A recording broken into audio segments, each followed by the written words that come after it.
Build your better breakfast at Subway with the tasty 250 combo, a 16-ounce cup of freshly brewed Seattle's best coffee, and any delicious egg muffin melt. And don't hit the snooze on this deal. Right now, come in before 11 a.m. for a $5 foot-long breakfast sub. Subway, eat fresh.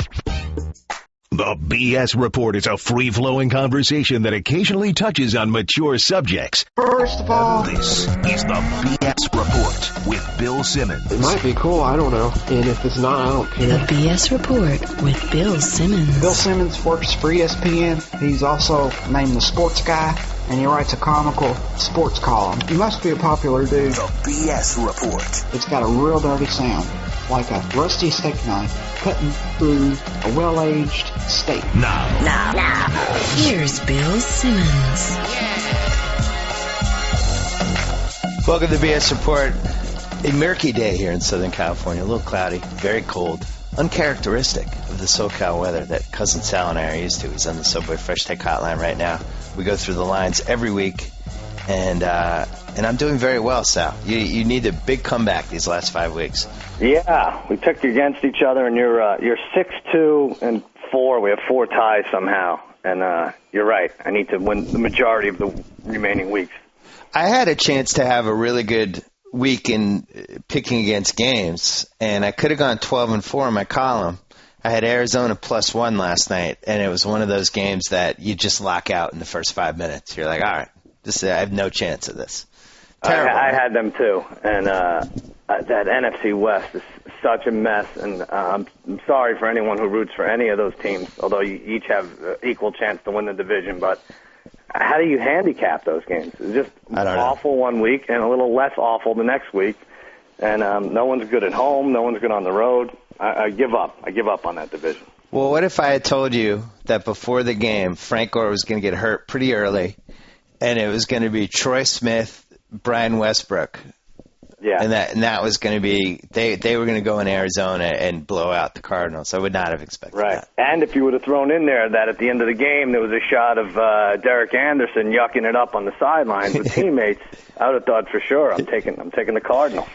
That was great. I mean, I guess that was the redeeming moment of the whole game, was that now we have this sound clip. But we didn't really have a sound clip this year, the defining unintentional comedy sound clip, and now we have it. And I think we'll see that for years to come. And, you know, I think everybody's made the Coors Light commercial joke at this point. But that will be a Coors Light commercial, I think. Yeah, and it was so awesome because, you know, he realized he was wrong. He was caught laughing on the sidelines when he shouldn't have been. His team was getting blown out.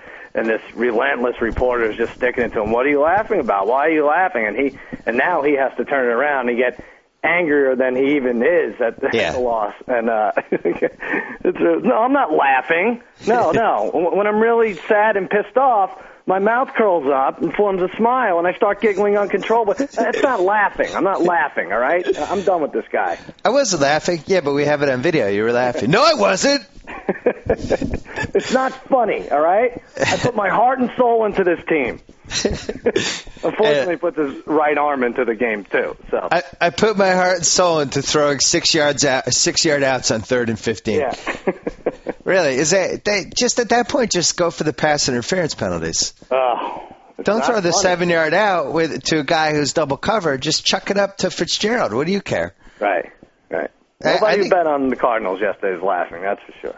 Well, are the Cardinals the worst team in the league now? Yeah, I think know. They are. I'm looking at that. I hate to do this every week because, you know, now they'll they played St. Louis and they can win that game, but it doesn't seem like they should ever score now. Now that Larry Fitzgerald is, for whatever reason, taken out of the equation completely.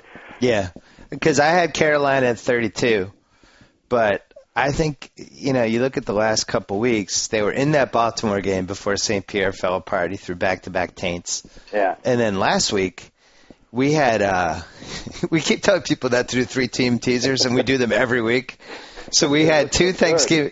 We teased the Cowboys and the Jets on Thanksgiving, 10 points.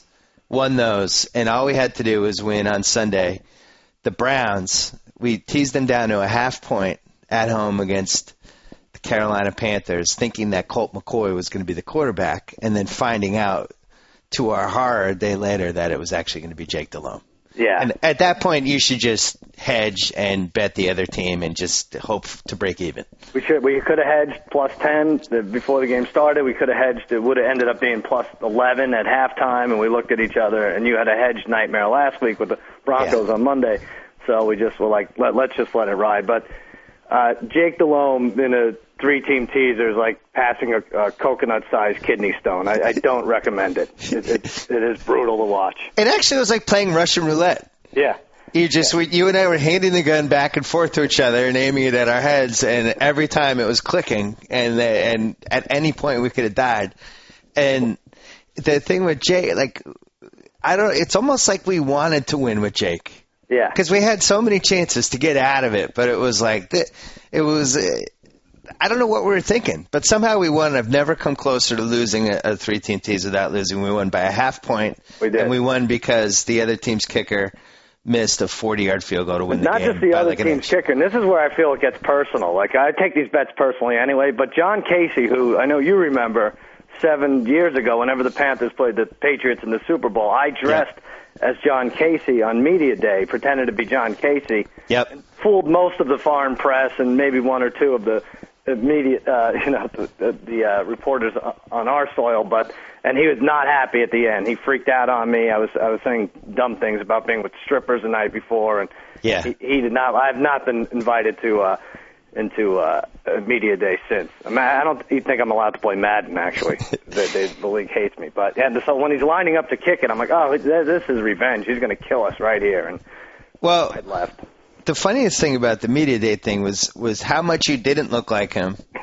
You were carrying a little more weight at that time. You were wearing like a homemade Panthers jersey that didn't look like any of the other Panther jerseys that they were wearing at media day. I think it was a Pitt Panthers jersey. I don't know what I was doing. Yeah. And you still had like 50 people were interviewing you like you were John Casey. And it enraged him for some reason. It was ridiculous. Not happy. I think Didn't he miss? He missed a field goal in the Super Bowl, I think. No, he kicked them, didn't he? He kicked. Oh, he had the kick out. That's what it was. He had a crucial. I think they tied it, and he had a crucial kickoff that out of bounds, so the Pats got to start at the 40. Definitely was in his head for the next 3 or 4 days. So we think. We think Arizona is number 32 now, right? I think ranking the bottom 3 teams is the same as ranking the top 3. It changes every week, but as far as who I'm done betting on, for sure, Arizona, Carolina, and I still put San Francisco in there. Well, now without Gore, why would anyone take them anyway? Well, because you could take Westbrook and hope that he does well, and I'm sure he's going to get picked up in every fantasy league this week, but he could get hurt at any time. The Rams are winning that division. How many concussions has he had? Oh, Westbrook, yeah. So can you name the 3 teams that have only covered the spread 3 times through 11 games? Well, Arizona, one of them. Yep. They're 3-8. I'm going to throw the Cowboys in there. No, they're 4-7. They must have 4 then. 4. I'm sorry. There's 4 teams. There's 4 teams. Yeah. Are you going to say Indy? No. Actually, Indy is 6-4-1 against the spread. Wow. Wow, that's surprising. I don't remember it is surprising. At all. All right, I'm going to guess one more, and then you tell me. All right, Cincinnati is the second. Oh, Cincinnati. That makes sense. Carolina and Denver. Denver. Now, here's what's interesting about that. Those are also the 4 worst teams in the league. Yeah, they might be. It doesn't usually work that way. But no. But this year, if you had just targeted those 4 as the worst 4 teams, you would have done really well. Now, the St. Louis Rams are our number 1 cover this year. They're 8-3-1. They are? Wow. I'm trying to look what else. The only other team that had 7 wins before last week was Detroit was 7-3, but they didn't cover on Thanksgiving. But yeah, the Rams are 8-3. Tampa is 7-3-1 thanks to their backdoor cover. So Rams, Lions, and Tampa are. Atlanta's 7-4. Take them every week. Jacksonville is 7-4. The Chiefs are 7-4.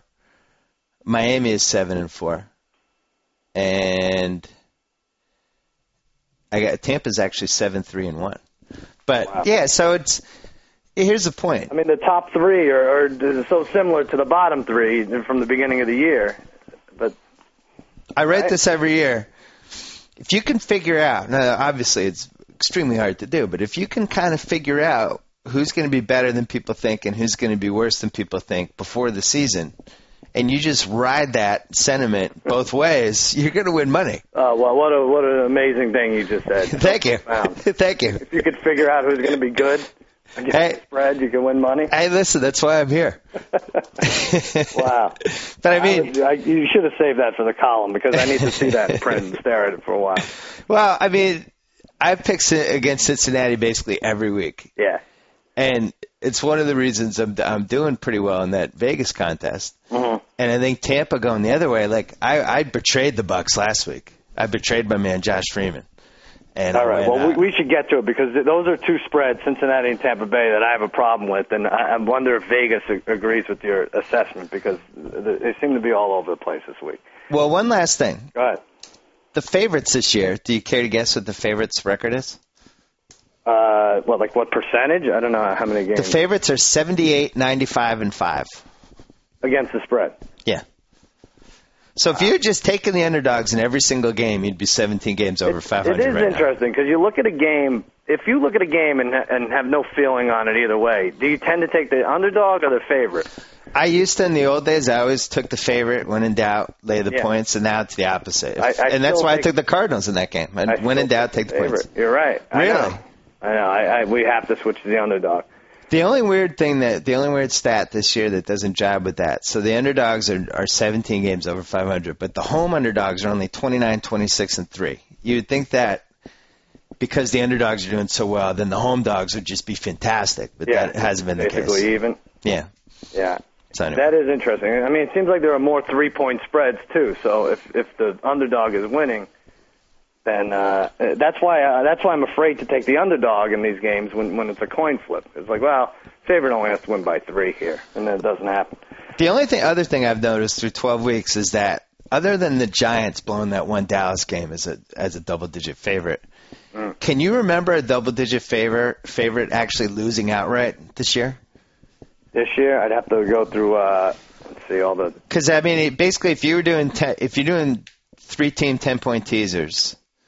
Who did we lose on? We've lost on somebody. Didn't we get... Yeah, we lost on the Giants. Oh, you said the Giants against the Cowboys.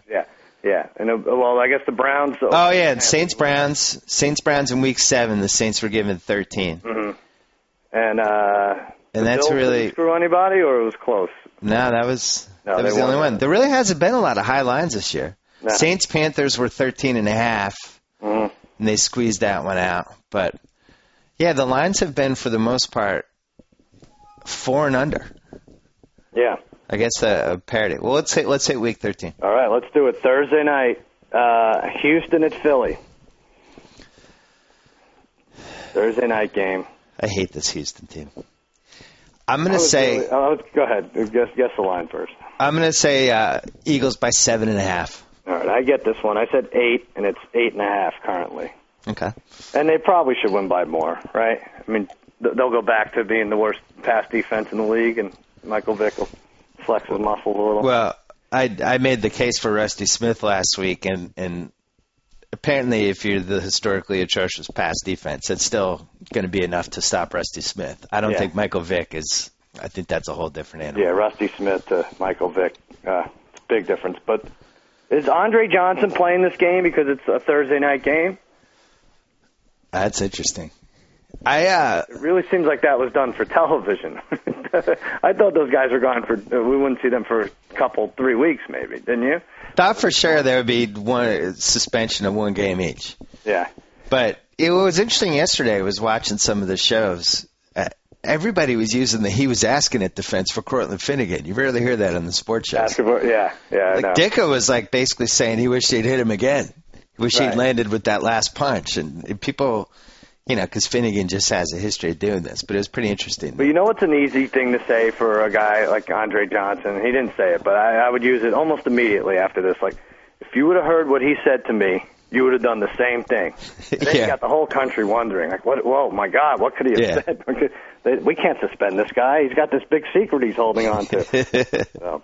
Yeah, I did think he was going to get suspended. I think that would have pushed the line into double digits. Yeah, if Finnegan had pulled out a schnauzer and Andre Johnson punched the schnauzer by accident in the face, that's 6 games. But as it is, no. Good point. Yeah, Denver at KC Sunday. Now we're a Sunday early. KC kind of they looked legitimate last week. It was their best. Dwayne Bowe is out of control. Did you see that ESPN had a thing about this is the best 7-game stretch that like anyone other than Jerry Rice has had? It's got to be. No one can cover the guy all of a sudden. Yeah. What happened? Yeah. I feel like even though he's been in the league only a couple of years, I feel like everybody in our league has had him. Dwayne Bowe, yeah. I know I've had him. I traded for him once. Yeah. I'm going to say Chiefs by 8.5. All right. I said 8, and it's 9. Now, here's the thing with this. They've played already this year. You remember the result? It was only 3 weeks ago. Broncos won. Broncos won 49-29. So. Oh, wait. This is the revenge game of the non-handshake. Oh, right. Oh, yeah. Coaches. Well, it depends. Do you think McDaniels will last to the end of the game? Yeah, I do. I think he'll at least not get fired until after it ends. Really? Okay. Yeah. All right. I don't blame him, by the way, because he wasn't the one who wanted to trade Cutler. It was the owner.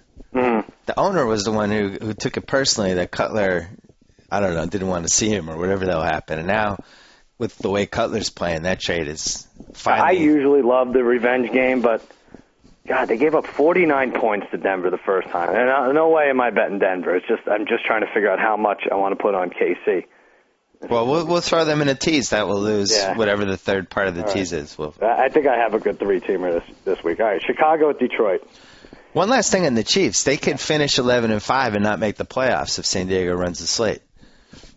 Well, they would be you're saying if they lost the tiebreaker to San Diego? Well, I think haven't they already lost? Oh, they beat them once. They beat San Diego. And San Diego beat them back. Next week or 2 weeks from now. But I think San Diego has a better conference record. Probably. And they can run the table, San Diego, if you look. So we could be in a situation where Indy makes the playoffs going like 9-7. Yeah. And we have 2 11-5 AFC West teams after everybody complained about the AFC West in the first month. Kansas City's in the wrong West. At 11-5, they would win the NFC West by 4-5 games. Well, that's where they need the rule that if you don't go 500, you lose your playoff spot, and Kansas City would just become the AFC West champ then. I'm down with that. That'd be a good rule. All right. Chicago, Detroit. You believe in this Bears team yet? Well, pick the line first, and then we'll talk about it, because I feel like... All right. I'm going to pick the Bears by 4. All right, you get it. I said the Bears by 6. Why isn't this higher?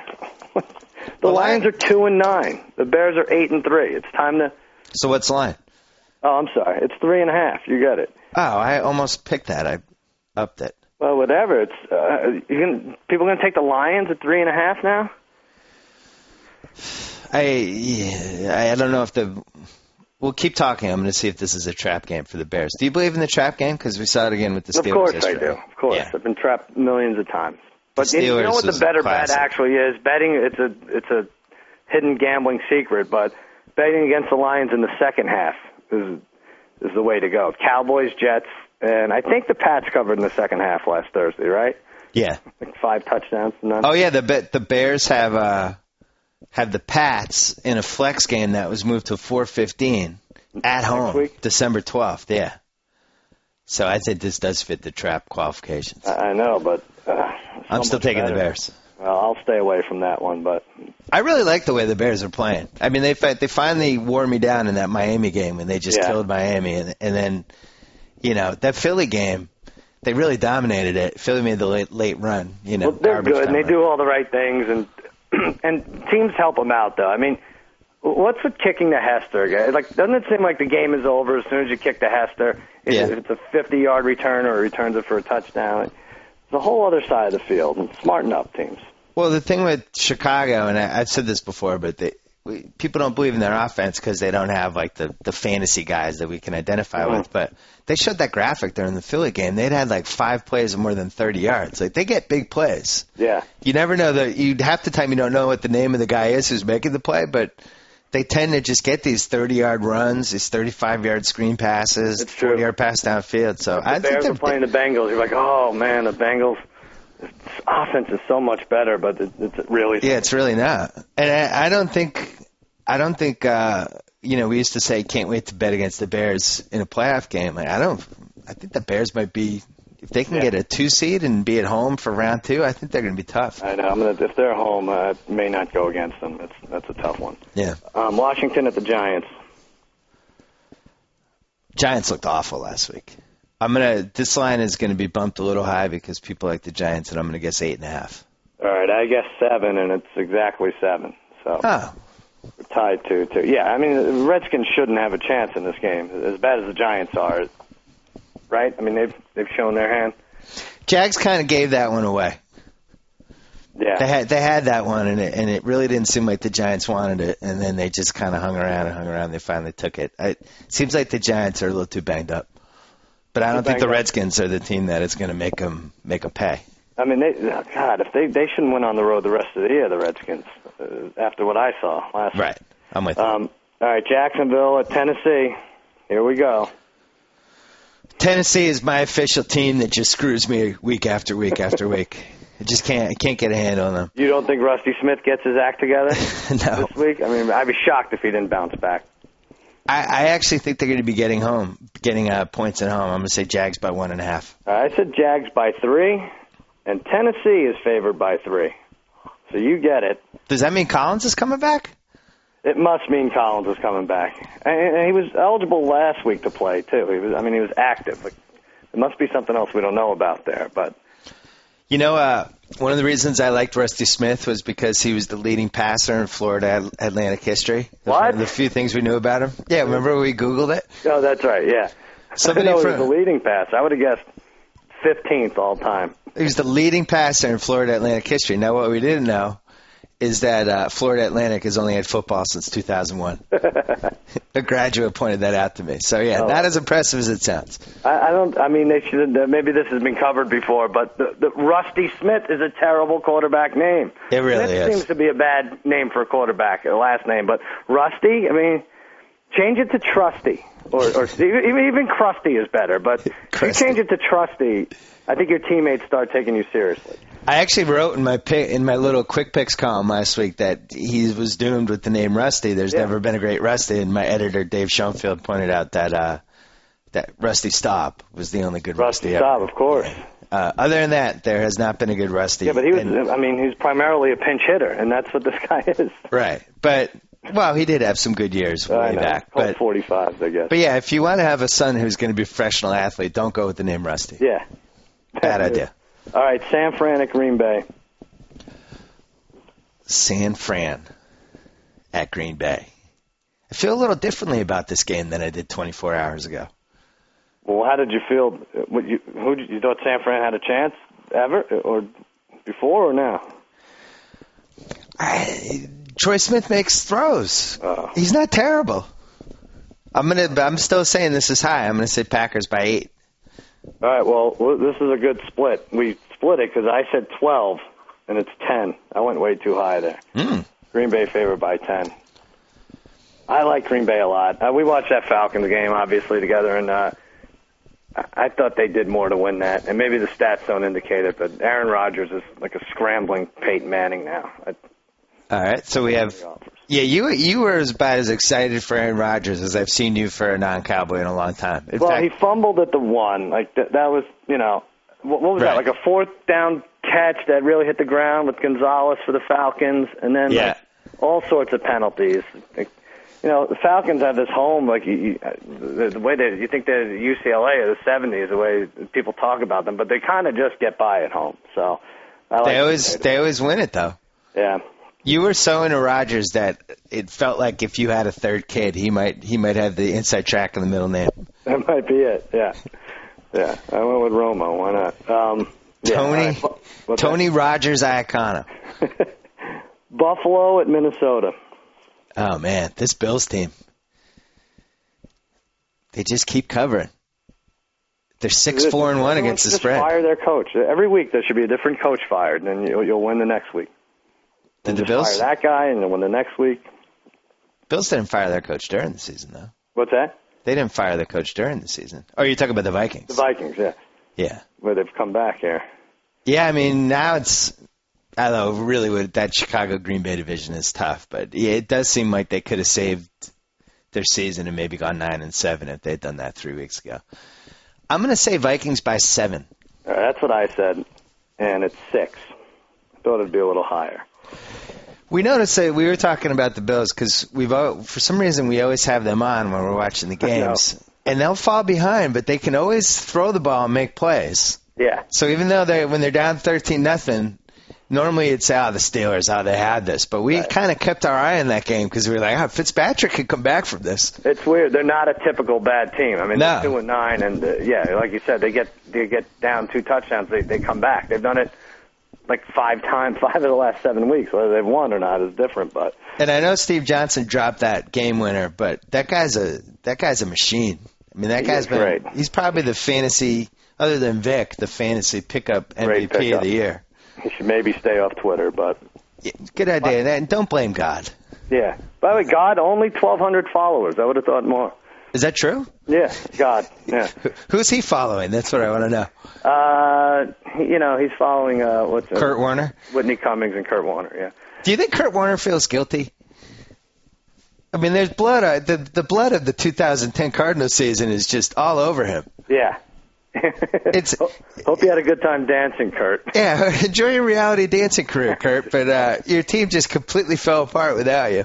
Yeah. And on the other hand, maybe he knew what Favre didn't know, which was that it was time to go. It could be vindication, yeah, a little bit. He would have had that Favre season. A little. Are we over this weird version of Cry Wolf he does every week? But now he had pneumonia. I know. We're supposed to be impressed. Well, it's interesting. Now that they've fired their coach, they have suddenly become a non-story. Yeah. Well, Did we have one? We had that game on the worst possible TV in our bar. Mm-hmm. And I don't think we talked about it once. We walked over and watched the game clinching play when he had that scramble. But other than that, we saw him slide for the first down and not screw it up and celebrate like a man with pneumonia would. And that was the end. And like the same thing with Dallas. Like and I do think this is why Jerry Jones kept the coach around for a couple extra weeks. Like you do get more attention by not firing the coach. And if your season's going to hell anyway, it's the only way to generate interest in the team. Mm-hmm. I'm telling you, every week someone should be fired. Yeah, I'm with you. New Orleans at Cincinnati. Oh boy, the Bengals have to cover one of these weeks because they're on just a tear of non-covers. I'm going to say Saints by 7.5. Wow. All right. I said Saints by 4, and it is 7. So you get it. Now, let me ask you this. This is Chicago at Detroit, isn't it? Why is this 7, but Chicago's only given 3 or 3.5? Well, I think there's a feeling now that the Bengals are, just unsalvageable, and that coach is now ready to go. Carson Palmer, who's actually having a bad statistical season now because of all the interceptions, but it's much better than it could have been with all the interception drops that he's had and all that stuff. But, man, Derek Anderson looks the worst out of anybody, not counting Rusty Smith, but I would say Palmer looks second worst. Yeah. Is there another quarterback you'd put on the level of those two guys? But if he throws for 3 touchdowns and they beat New Orleans, you wouldn't be shocked, right? You wouldn't be as shocked as if like Carolina did it, right? I would be surprised if New Orleans lost this game just because I think, you said they need Cincinnati at some point has to step up, and New Orleans they seem like they're dying to blow a game they should win, right? Yeah, but the only problem, you would say this one has a lot of trap potential, but I don't think New Orleans can afford to lose a game. No. With that division, they can't fold one. Hold on, I'm looking at Cincinnati's schedule right now. I should warn you in advance, Reggie Bush is questionable for this game. Is that good or bad for New Orleans? They just said it. They said it before last game that he's questionable for this game. Check out the Cincy schedule. So they got New Orleans, then they're at Pittsburgh, home for Cleveland, home for San Diego, and at Baltimore. They really might finish 2-14 here. This is their Super Bowl, though, also. They're going to be getting – so Cleveland will be favored. Or they'll be underdogs in every game. Mm-hmm. But, yeah, for some reason they always play Pittsburgh tough, so maybe that's the game they could sneak out one. Yeah. But, yeah, you're right. At some point they're going to have to cover one of these. All right, you're up 6-4 now. Beautiful. Atlanta, Tampa Bay. Oh, boy. I still feel... Rematch from a few weeks ago. Tampa Bay blew the chance to win down the stretch. What they hand off to... I forgot what they did. They handed off on 4th and 1 or something. And... In Baltimore? No. Oh, you're talking about the Atlanta. Oh, they had that 3rd and 2, and they screwed it up. And they had that terrible LeGarrette Blount run over right to where everybody thought they were going to run it. I'd like to apologize to my man Josh Freeman. Why? What happened? I picked Baltimore plus minus 7.5. I did think they were going to win, and I hate picking a team to cover if I don't think they're going to win. Wow. And the Bucks lost by 7, and they covered, and I feel like that's nice of you to say, but that doesn't jive at all with the message you left on. Oh crap! I forgot you had that. I mean, you're a big Josh Freeman fan. We all know, but so let me see if I can dig it up. All right. Hey, Cousin Sal. Did you see the end of the Tampa-Baltimore game? I'm officially depressed. That loss ranks as a stomach puncher for the Bucks. I just had to take the dog for a 3-hour walk. I missed the night game as a result. How dare the Ravens treat Josh Freeman, the greatest quarterback to ever lace up a pair of knee pads, with such indignation. 2 things you have to remember. You don't put baby in a corner, and you don't beat Josh Freeman twice in 1 year. You hear that, Falcons?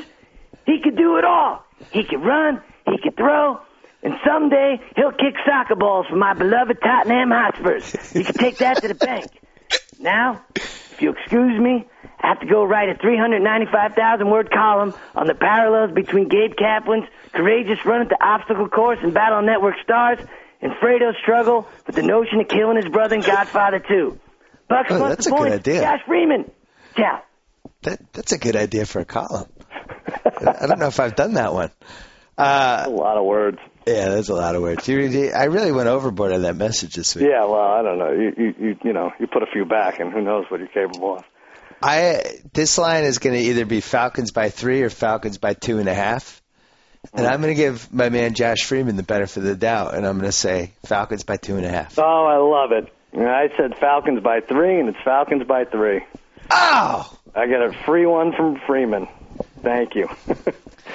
I'm going to make a prediction. I think that line drifts to 2.5 by game time. Well, can they win this? I mean, this is the thing. They haven't beaten a good team yet, right? They can absolutely. No, that's not true. I thought they were like 0-4 against teams over 500 or something. I feel like you're besmirching Josh Freeman here. Just do it. Heaven forbid. I mean, I think they can win this game. I think Atlanta's slightly overrated. Hey, they beat the Rams. Oh, yeah. Yeah, you're right. They haven't beaten a top 10 team. Yeah. But they did beat the Rams. All right. They've beaten the Rams. I will say this. This does feel like the classic, the Falcons. They took care of business at home. They're the consensus number 1 or number 2 team in everybody's power poll. Everybody's taking them seriously now. This is the type of game you blow. Mm-hmm. Hey, everybody's been blowing smoke up their butts for a couple days now. Tampa's going to be fired up. They'll probably run a couple trick plays and do all the little things you do when you're the underdog. I like Tampa. I'd go with them, too. So what do we got next? Yeah, I like them, too. Cleveland at Miami. We don't have to watch much of this game, right? Not unless Tony's with us. I'm going to say Dolphins by 3. And you know what? I'm going to actually say Dolphins by 3.5. Oh, come on. Oh, well, actually, it doesn't matter. All right, I said 4, and it's 4.5. Okay. So I get that one. And we are now tied 6-6. Is that Colt McCoy in that game? I thought he was going to be back by then. I mean, they're better with him, right? Who's been is Miami been the single most confusing team of the year? Or is Tennessee take that title? Get in line. There's about 10 of them, but the fact that Miami's 6-5 and in the hunt is surprising when I saw that. Miami beat Buffalo and beat Minnesota. They lost to the Jets and Pats at home. They won in Green Bay in OT. They lost at home to Pittsburgh, a game they could have won. They won in Cincy. They got killed at Baltimore. They beat Tennessee. They got shut out by Chicago, and then they won in Oakland. I don't know what to make of that. Well, it took Brandon Marshall to be sidelined for them to start passing with any efficiency. I don't get it. Their running game should always be better. The defense is always top-notch, but they don't score in the red zone. So they're on their third-string center. Their quarterbacks are banged up. The running backs have underachieved. Brandon Marshall's hurt. I don't understand how they won in Oakland last week. Like, I'd pick Oakland again. And Oakland ran the kickback. Yeah, to start the game. I don't know what happened to Oakland, but I'm starting to become more and more excited the Patriots have their pick. Oh, yeah, that could be a top 12 pick now. That's right. Speaking of Oakland, they travel to San Diego. This is a late afternoon game. It starts our late afternoon slate. Oakland's had a habit the last couple of years of every time you write them off, all of a sudden they play well. I don't know if I trust them. Like, I wouldn't put the Chargers in a 3-teamer. I would think that's the case, but this is also a rematch from back when San Diego was getting every punt blocked and Oakland beat them. Oakland. This feels like a classic 10.5 line. Chargers by 10.5. All right, I said 11, and it's 13. Whoa! Way up there. Yeah, wow. You can't now put them in a 3-team teaser because they'll win by a field goal and you'll get screwed. But people are excited about San Diego. I think both these teams are going in the direction they should be going in now. Like, all right, Raiders, you could start losing, and San Diego, let's just see if you go 10-6 or 11-5. Just let it happen. Did you feel like that was a fantastic San Diego performance or a brutal Indianapolis performance? Like, if you had to weigh it, would it be 50-50, 60-40 towards San Diego? Because Indianapolis was terrible in that game, but I don't know if it was because San Diego was so good. Yeah, I give San Diego a little more credit. Me too. They did everything a team needs to do against the Colts, and Colts are you could say they're banged up, but this is as good as their receiver set's going to get, and I know they still can't run the ball, but they were crowding Manning on defense. They really made it a small field for him, and I like them. You know, you didn't like them on Sunday when you said, Manning at night. I can't go against Manning. Everybody likes the Chargers. I like Manning. I hate what the public did to that line. They brought it down to 2. I said, are you kidding me? I know. I wrote you a long email because you wanted to take the Chargers, and you did take the Chargers in your contest. I was like, the Colts they don't want to be the team to lose to Chargers all the time. They're at home. They rarely lose 2 in a row anyway. They're undefeated at home. Chargers are as banged up as they are. It didn't make any sense, and I think they got their ass kicked. I think they just went out there and beat them up. I thought that was one of the most one-sided games between two good teams of the year. The other thing that was interesting was, like, early in the second quarter, Collinsworth's like, we talked to Manning on Thursday, and he said, we can't run the ball against these guys. We just can't. And I'd never see Peyton Manning that confused. And it was like, I mean, that's pretty interesting that Manning would say 3 days before the game to Michaels and Collinsworth, we can't run the ball against these guys. Yeah. You're going into that game saying we're screwed. We can only throw the ball. But it also made me think, like, when Collinsworth hears something like that, does he just want to put down like $50,000 on the Chargers? Like, imagine if he had a gambling problem. Yeah. Let me call my Vegas bookie. It'd also be great if he came in here and imitated you. That's what I want to see now. I think my Collinsworth is pretty strong. It is good. Thank you. Carolina at Seattle. Carolina. Another garbage Seattle. game. Yeah, this is a terrible game. I guess Seattle's just awful. Wait, maybe we have to throw them in the bottom 5. Yeah. This line's going to be a little... throw the whole NFC West in the bottom 5, except the Rams, maybe. This line's going to be a little too high, and I'm going to end up taking the Panthers after it comes out. But I'm going to say Seahawks by 5.5. All right, we split this. I said 6.5, and it's 6. And I like the Panthers. You do, huh? I do. I think that Goodson's good. I think he's a good running back. And the Goodson-Stewart combo is good. They got Steve Smith. Like, all of a sudden, they have some weapons, and they can rush the passer. Well, this is what I would. But I mean, at the end of the year, when you say they won one game on the road, is this going to be it? Or the Panthers? Yeah, I mean they're only going to go 1-7 on the road, or I guess this is it. Their last couple games, Tampa, they lost by 15 in Tampa, but I think if I remember, they were actually They hung in that game. They were hanging, yeah. Baltimore, they lost by 24, but they had the ball down 7. Mm-hmm. In the fourth quarter, midway through, and then St. Pierre fell apart. And then that Cleveland game, they could have won twice. They lost by one. Had a great throw to LaFell. He really did. Set up that field goal. I mean, it was perfect. Yeah, I think the Panthers are sneaky. Oh, all right. Well, so then I was going to ask you this. I'm still alive in a suicide pool. I wouldn't take them. I know we hate talking about this, but now I have to take 2 teams a week until someone's eliminated because there's so many guys left. So I have Philly over Houston. I'm going to take that for sure. And then it's between these 2 games: Vikings home against the Bills, or I was going to say Seattle home against Carolina. So God, Vikings for sure. Yeah. But the Bills are better than Carolina. The Bills could screw you, but you don't want to take the Seahawks. I would almost rather take Carolina in that game. I'm just going for that home thing. All right, I got to think about that. You saw what Carolina's capable of last week. They put the fear of God in you. Yeah, John Casey will get me back eventually. St. Louis at Arizona. You believe in this Rams team yet? Because I do. You do? Yeah, I do. Every week I look at it and I'm like, this is it. The Rams are decent, and I swear I'm going to sit down and learn who their wide receivers are. And then I look, and it's got 6 syllables. It's from Samoa, and I'm like, hey, screw it. I'll do it next week. I saw some stat. Bradford's last 6 games is got the 18 TD, 1 interception ratio. Yeah. He's having one of the best rookie years in the history of the quarterback position. I'm trying to look for it. I was just right now looking at his line for his odds for Rookie of the Year, and you can't find it. So I wonder if it's done. Conclusion now. They are. What's their record? They're 5-6. 5-6. Arizona's 3-8. Somehow they won 3 games this year. They lost those first 2 games, which they easily could have won against Arizona and Oakland. Then they lost. The Tampa game was the worst loss they had because they dominated that game.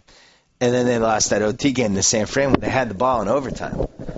Very deceiving 4-6. So I just worry that Derek Anderson puts his heart and soul into these games, and eventually it's going to pay off. Well, I had before Monday Night Football, when I was making my preliminary picks yesterday, I had Rams by 1. But after seeing that crappy Cardinals game, I think it's got to be Rams by 3. Has to be. All right. Well, this is where we have a problem because I should have been able to change mine, but I said Rams by 1, and it's Rams by 2.5. Well, I didn't change mine. I said, before the Cardinals game, I would have said 1. You're right. I should have changed it after Monday. Why did you make the pick on Monday when you hadn't seen the Cardinals yet? It's not my fault. 2.5. Bad strategy by you.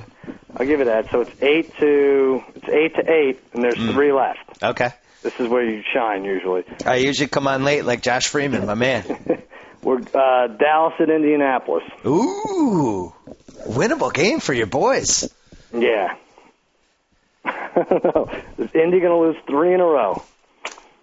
I think this is a classic. Actually, you know what? They got killed last week, and they're going to reflect that. I'm going to say Colts by 6.5. You get it. I said Colts by 7, and it's 5.5. Oh, I was going to say, I thought it was Vegas zone, but then we've seen this year, if a good team gets killed, Vegas always bumps it up by a point the next week. This is pretty must-winish, though, isn't it? Oh, yeah. Isn't this must-win for... Absolutely. So it's the Colts. They should give 7 at home. When's the last time the Colts didn't make the playoffs? I can't even remember. No, I remember they went 6-10. Nah, the first year I moved to L.A., I think they went 6-10. And also the Cowboys are looking ahead to our visit to Dallas next week. We're going now. And they don't need this game. Yeah, good point. Don't throw to Roy Williams anymore. We're just much better off him not catching the ball ever. Him fumbling that was one of the best things that could have happened to your franchise because that could have been the difference between the 4th pick and the 10th pick. It is an odd thing. Like, well, I was talking to my buddy, my Cowboy friend buddy, and I was like, well, it's just better for us. It's better for us that we lost this. But here, an hour after the game, I'm still really, furious about it. So, because the thing is, like, if they change that rookie salary scale, which I think they're going to when they have this new agreement, you're almost penalized now if you have a top 5 pick because you got to guarantee the guy so much money. Yeah. If they change that so it's a little more advantageous to the teams that have those top 5 picks, I mean, that could end up with the best college running back at a pretty solid price. Yeah. Or somebody, best tackle, I don't know. Oh, you think we have running back problems? That's interesting. Yeah, you have 3 running backs, and I don't like any of them. Pittsburgh at Baltimore. All right, you're up 1 on me, and there are 2 left. Oh, well, we both hit this one exactly. I mean, there's no doubt what this line is. Ravens by 3. Yeah. Ravens by 3. You didn't have to. You're going to pull this out again. I don't believe it. You guessed that one too, right? Yeah, I got it by 3. There's no way that line wasn't going to be 3. I don't know. I don't even know. I like Pittsburgh a little here. I do too. I haven't seen the Ravens really totally take care of business. Yeah. And Baltimore did beat them earlier in the year. Their one great win was they beat the Dolphins that week, and they really laid the smack down. But other than that, even last week, I like them better on the road, off. Baltimore. And I also like Pittsburgh better on the road, I think. Yeah. But even last week, notwithstanding. All right, your game, big one. Jets at Patriots. Great one. It's either 3 or 3.5, and I think they get the extra half point because the Jets haven't played well. Pats by 3.5. Well done, Bill Simmons. Thank you. You beat me. I said 3, and it was 3.5. Really? Why'd you say 3? I thought they'd put both these night games at 3 and let the public go crazy, but I actually think that line's going to go to 4. Yeah? Yeah. I think I just don't think the Jets have been convincing. Well, they for sure haven't been convincing, but they're as lucky as any team you'll meet. Well, but now they're going against the master of the good luck game. That's true. The New England Patriots. Well, let me throw this at you. 3-team teaser. Yeah. Solid teams that shouldn't get swept. I mean, this is the second game they're playing all these teams. We go KC over Denver. Yeah. We go New England over the Jets. We'd get 6.5 or 6 if it goes to 4, like you say. And Pittsburgh plus 13 over Baltimore. Ooh. That's pretty good. How do you not throw the Chiefs in that? I said the Chiefs. Oh, I mean, how do you not throw the Packers at home against the 49ers? Oh, yeah, you're right. How do you not throw in the Eagles against the Texans on Thursday night? They're not going to lose to the Texans. Wow, so all 5 of those teams are going to win, I guess. No, I actually think. The only thing with the 3 I mentioned, it's a grudge game. And I think all 3 of those teams are better. It's a good one. Well, what's our upset pick? 13. Upset pick. Some good candidates this week. Got the Bills plus 7. We have the. Well, you like Carolina over Seattle. Carolina, what was that line? 5.5? 6? It's 6. I think that's my favorite. I'm going to say Cincy over New Orleans. One more chance, Bengals. This is it. All right, Cousin Sal. We'll talk to you next week. Jimmy Kimmel Live, Magic Johnson tonight, Kate Bosworth, Larry King, and that's it. Beautiful. So I'm up 7-2 to 4. I don't know. I'm not. I have a 5-game lead with 4 weeks to go. You're going to have to make it back in the playoffs. I could do this. I'm the Chargers. I'm roaring back. All right. See you, Cousin Sal. Target percent off. Whoa! Thank you for downloading the B.S. Report with Bill Simmons. Too much fun. Check out more podcasts at the iTunes Music Store or at Pod Center at ESPNRadio.com. Peace out. That concludes another episode of the B.S. Report, and we leave you with this final thought.